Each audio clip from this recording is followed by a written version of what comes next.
میں سوچ رہا تھا کہ سید بادشاہ ہمارا قید اقرار الحسن صاحب دوازارہ کے کیس کے متعلق اتنا کیوں خاموش ہے اور اس پہ کوئی بات ہی نہیں کر رہے، نہ ہی کوئی فیملی کی مدد کر رہے ہیں۔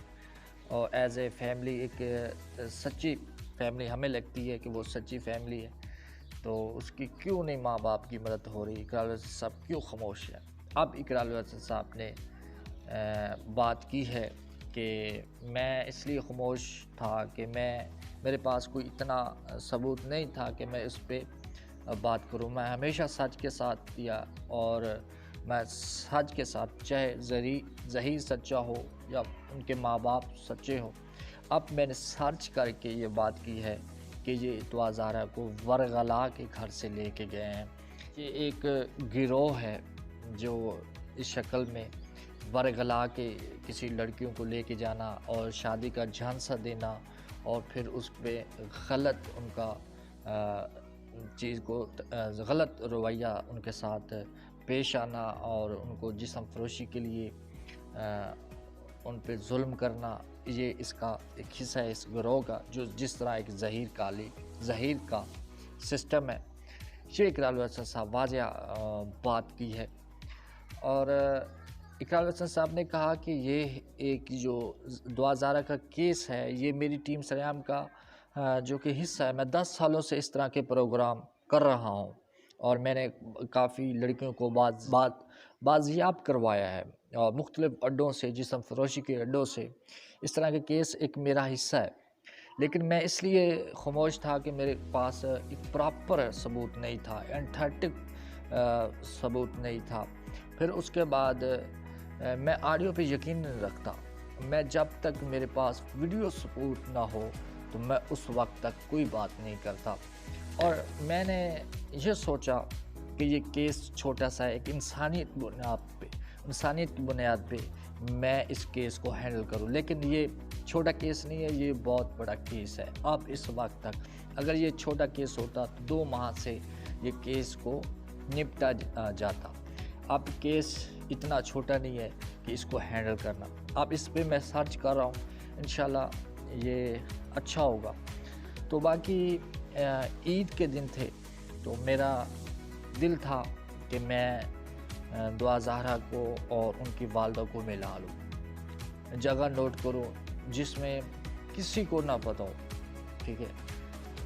یہ تو نہیں ہو گیا، اس نے کہا، اقرار صاحب نے کہا کہ یہ تو اتنا بڑا جرم تو نہیں ہے کہ ماں باپ سے نہ ملے۔ اگر وہ بیٹی گئی ہے تو یہ میرا مقصد تھا کہ میں ان کو ملا لوں، لیکن نہیں ملا سکا، ٹھیک ہے۔ تو اس پہ اقرار الحسن صاحب سرچ کر رہے ہیں، اور انشاءاللہ اقرار الحسن صاحب اس مظلوم فیملی کے ساتھ ہے، اور ہم سب اقرار الحسن صاحب کے ساتھ ہیں، اور اس فیملی کے ساتھ ہیں جس کے ساتھ اس وقت تک کوئی انصاف نہیں ہو رہا۔ اور وہ کہتے ہیں کہ میں سلام کرتا ہوں، سلوٹ کرتا ہوں اس ماں باپ کو کہ انہوں نے ابھی تک عدالتوں میں کیس لڑ رہے ہیں، ہر طرف دھکے کھا رہے ہیں۔ تو ان کی والدہ دوازارہ کی والدہ نے اقرار الحسن صاحب سے فون کیا کہ خدا را اقرار الحسن صاحب ہمارے بھائی ہیں اور ہماری مدد کریں، ہمارا ایک گروہ ہے، یہ گروہ کی شکل میں میری بیٹی کو ورغلا کے لے گئے۔ اور واقعی یہ ایک بات سچی ہے۔ ایک میں مثال دیتا ہوں،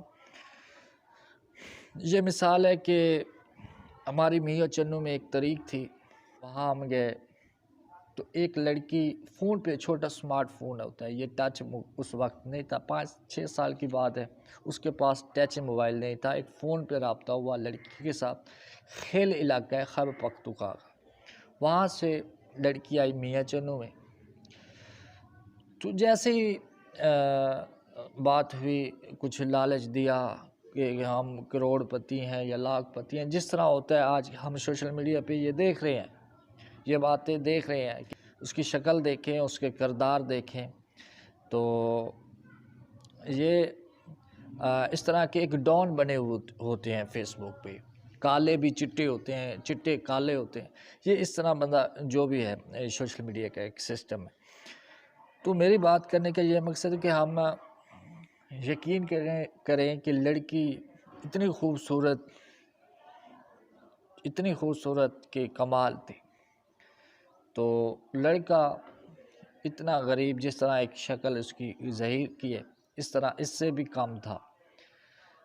تو وہ لڑکی جب دیکھا ہوگا اس کے دل میں کیا ہوگا کہ میں فیملی کو چھوڑ کے آؤں اس کی خاطر، تو اس کی شکل دیکھیں، اس کا کردار۔ پھر وہ جج کے پاس گئے ہیں تو جج نے سوال کیا، ٹھیک ہے، وہ جو بھی سوال ہوئے لیکن ہمیں نہیں سمجھے، جج بھی گھبرایا ہوگا کہ آپ خیبر پختونخوا، جب میں نے یہ بات سنی ہے کہ آپ کہاں سے ہیں، انہوں نے کہا خیبر پختونخوا خیل کے علاقے سے آئے۔ یقین کرے کہ جج کے ہوش اڑ گئے کہ میں یہ دیکھیں، اس لڑکے کو دیکھیں، یہ دیکھیں، کمال ہے، اور اس پہ اتنا ٹرسٹ فون پہ کر کے آئی ہیں۔ بس وہ خاموش تھی، جواب نہیں دے رہی تھی۔ یہی مسئلہ ایک 2000 کے کیس کے متعلق ہے۔ جب اس نے کھانا، میاں چنو والے لڑکے نے جب کھانا اس کو کھلایا ہے، تو ایک عام سی ریڑی والے جو ناشتہ کرواتے ہیں اس پہ ان کو کھانا کھلایا۔ جا کے آپ نے، لڑکی آپ کی خاطر آئی ہے تو آپ بڑے ہوٹل پہ لے کے آئیں، جس کی کردار دیکھیں، جب اس کی اوقات ہی نہیں ہے۔ آج ہم ڈان بنے ہوئے ہیں، کسی کی عورتوں کو، کسی کی بچیوں کی، کسی فیملی کی عزت کو نچھاور کرنے کے لیے ہم ڈان بنے ہوئے ہیں، جس کی اتنی اوقات ہی نہیں ہے، اور ظہیر کی اتنی اوقات ہی نہیں ہے۔ اب وہ کچھ کپڑے، کچھ ان کی صفائی ستھرائی آپ دیکھ رہے ہیں، جب سے سوشل میڈیا پہ، جب ان کی پہلی ویڈیو دیکھ لیں کہ ایک غریب فیملی کا انسان وہ کس طرح قدم اٹھا رہا ہے سوشل میڈیا کا زینت۔ خدا را اس سے اپنی اولاد پہ نظر رکھے، اور اس طرح کے ظہیر جیسے ڈان سوشل میڈیا پہ ہوتے، خدا را اپنی بچیوں کا خاص خیال رکھے۔ تب تک کے لیے بہت شکریہ۔